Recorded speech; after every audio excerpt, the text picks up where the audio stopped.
Au cœur d'une ville animée, il y avait un petit restaurant géré par une femme nommée Mama Bata. Tous les matins, son fils Rose arrivait à son coin avec une marmite fumante en acier, vendant des repas simples mais délicieux à tous ceux qui passaient par là. Sa nourriture était toujours fraîche, savoureuse et avait une richesse qui ne pouvait pas être facilement égalée. Mais il y avait quelque chose d'étrange dans le restaurant de Mama Bata. Malgré le fait que le restaurant se trouvait dans une partie bondée de la ville, où des dizaines d'autres vendeurs de nourriture bordaient les rues, sa clientèle était différente de toutes les autres. Les gens venaient de loin et de près, et la file d'attente dans son restaurant ne semblait jamais se terminer. En fait, la file était souvent si longue qu'elle débordait dans la rue, provoquant des embouteillages.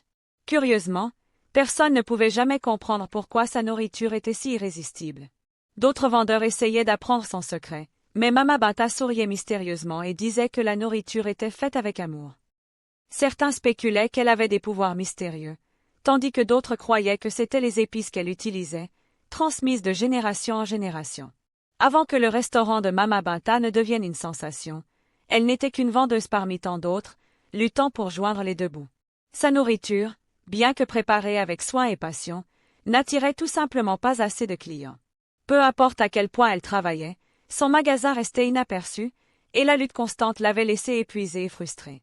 Un soir, à bout de force, Mama Bata s'effondra sous le poids de ses soucis et décida de demander conseil à un herboriste renommé, qui vivait à la périphérie de la ville, loin de l'agitation. Cet herboriste, un vieil homme aux yeux enfoncés et à la longue barbe blanche, était connu pour ses manières mystérieuses et sa profonde connaissance des remèdes anciens. Sa réputation de résoudre des problèmes impossibles s'était répandue au loin.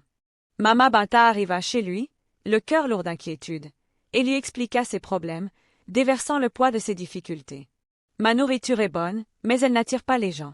Je ne sais plus quoi faire. Pouvez-vous m'aider, s'il vous plaît ?» demanda-t-elle. L'herboriste l'écouta attentivement, hochant la tête en silence. Quand elle eut fini, il la regarda, ses yeux se plissant légèrement. « Le problème ne vient pas de ta nourriture, mais de l'énergie qui t'entoure.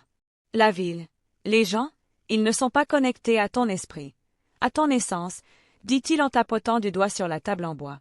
Je peux t'aider, mais le prix est élevé. » Mama Bata, désespérée de trouver une solution, insista pour savoir ce qu'il fallait faire. L'herboriste la fixa avec des yeux perçants, comme s'il lisait au plus profond de son âme. Puis, il lui donna la réponse, une réponse qui fit monter en elle un mélange de peur et de curiosité. « Il y a un vieux rituel, dit-il, qui peut apporter le succès que tu désires. Mais il nécessite des sacrifices. On disait que, pour attirer les gens vers elle, elle devrait faire un sacrifice. Elle devait faire une offrande de sa propre chair. Le rituel l'obligerait à couper une partie de sa jambe avec un coutelas, une blessure profonde qui ne guérirait jamais, mais qui assurerait le succès de son entreprise.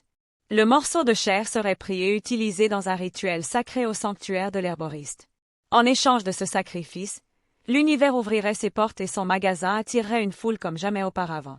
Cependant, il la prévint, cette blessure ne guérirait jamais. La douleur resterait avec elle tant qu'elle continuerait l'entreprise. Chaque jour, elle devait laver la plaie avec l'eau utilisée pour la cuisson, mais cela devait être fait en secret, loin des yeux des autres.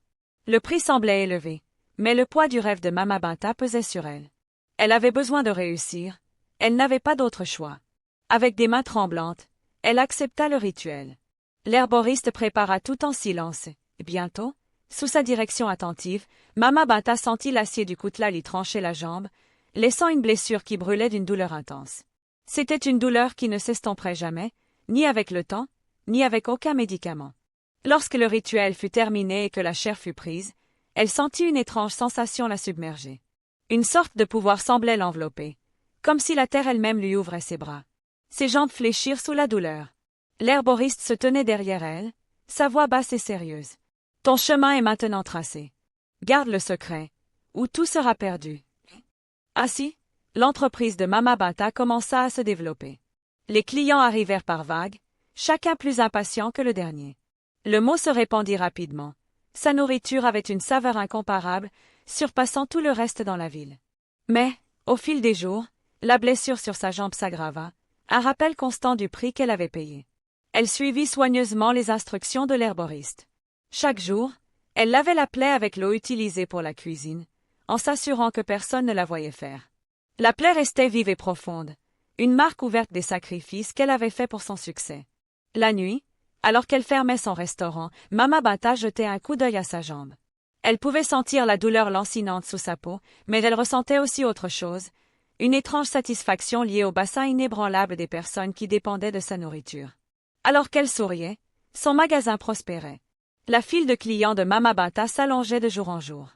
Les gens ne venaient pas seulement pour manger. Ils arrivaient avec une impatience presque désespérée, comme si ces repas contenaient quelque chose d'indispensable.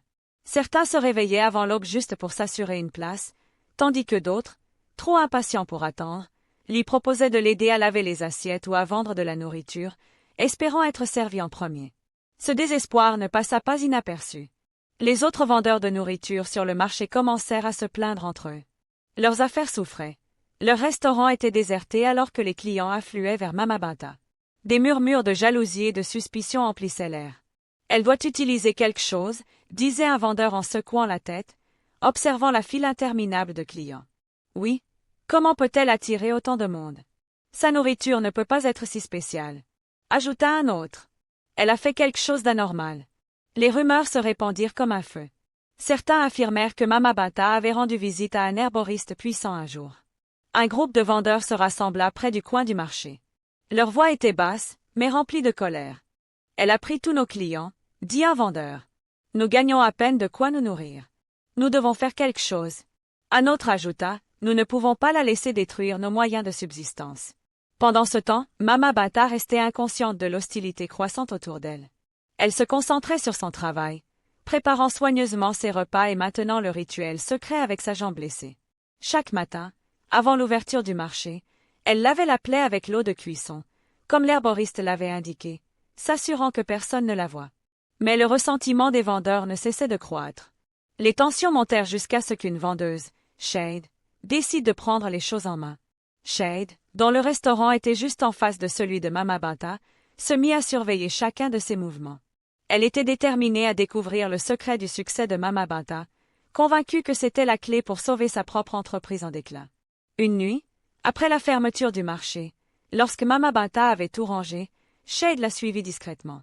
Cachée dans l'ombre, le cœur battant la chamade, Shade observa Mama Bata emprunter les ruelles étroites derrière le marché. Elle la suivit jusqu'à un endroit isolé, où Mama Bata s'assit devant une bassine d'eau. Shade regarda, stupéfaite, Mama Bata relevait son pagne, révélant une plaie sur sa jambe.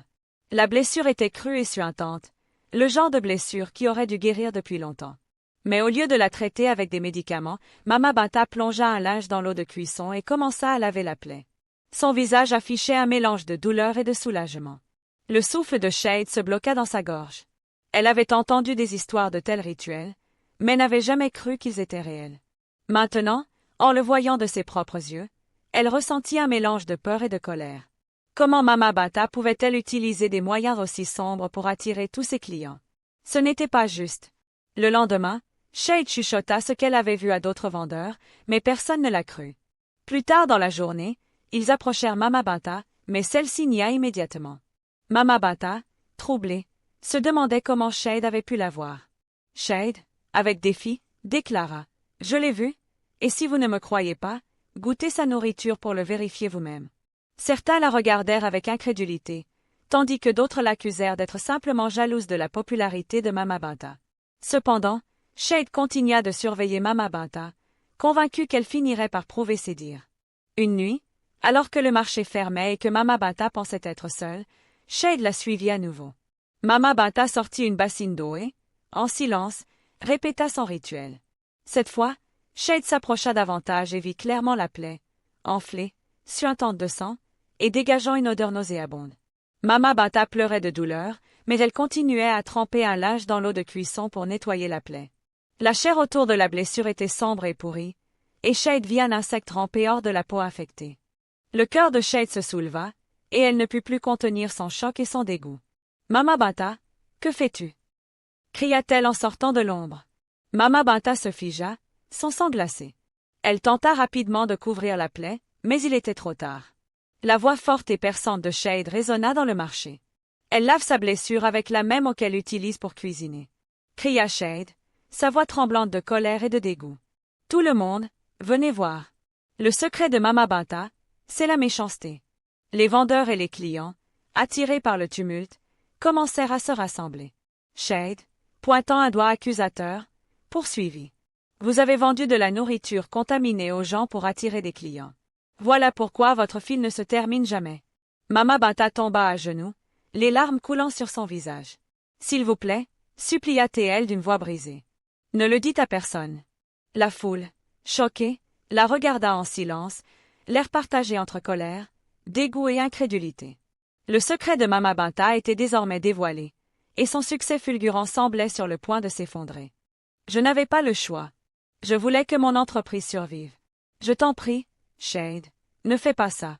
Mama Banta suppliait, les larmes aux yeux, mais Shade ne montra aucune pitié. Sa fureur semblait s'intensifier. Non, les gens doivent savoir la vérité.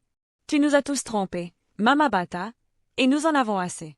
Son cri résonna dans tout le marché, attirant une foule encore plus nombreuse. Mama Banta sentit la panique l'envahir alors qu'elle réalisait que son secret était sur le point d'être dévoilé. Elle pouvait sentir le poids du jugement dans leurs regards, le dégoût dans leurs murmures. Et puis, quelque chose d'étrange se produisit.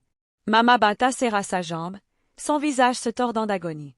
Une douleur aiguë et brûlante déchira son corps, et la blessure sur sa jambe sembla gonfler, puis éclater. Un liquide nauséabond s'en échappa, remplissant l'air d'une odeur insupportable.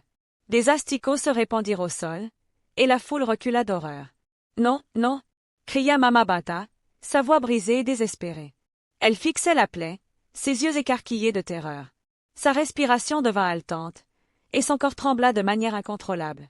Soudain, elle se mit à plisser ses vêtements, son visage, ses cheveux, comme si elle cherchait à arracher quelque chose d'invisible qui la consumait de douleur et de culpabilité.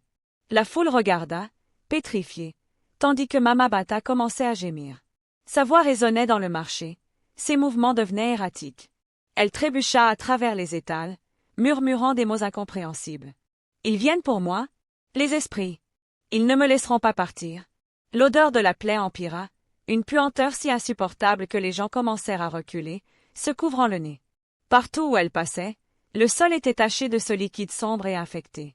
Soudain, Mama Banta poussa un cri frénétique. Ses hurlements devinrent de plus en plus forts, emplissant l'air de terreur. Puis, elle se précipita hors du marché, déchirant les rues dans une course désespérée, laissant chaos et confusion derrière elle. Les gens crièrent après elle, certains tentèrent de la suivre, mais elle était trop rapide, poussée par une folie incompréhensible. Elle courut droit vers la voie express, ses pieds effleurant à peine le sol. Un véhicule arrivait à grande vitesse. Le conducteur, pris de panique, tenta de freiner et de l'éviter, mais il était trop tard. La voiture heurta Mama Banta de plein fouet, son corps s'effondra sous les roues. Le véhicule dérapa, plongeant dans un fossé. Les passagers hurlaient de terreur tandis que Mama Banta gisait sans vie au milieu de la route. Sa blessure, toujours béante, semblait raconter l'histoire de son calvaire. Le marché, autrefois animé, s'était figé dans un silence sinistre. La nouvelle de l'accident se répandit rapidement. Certains disaient que c'étaient les esprits qui avaient réclamé ce qui leur appartenait, tandis que d'autres croyaient que c'était le poids de sa culpabilité qui l'avait poussé à la folie. Quoi qu'il en soit, l'histoire de Mama Banta devint un conte effrayant, chuchoté dans toute la ville. Un rappel édifiant des dangers d'une ambition désespérée et du prix élevé des secrets sombres.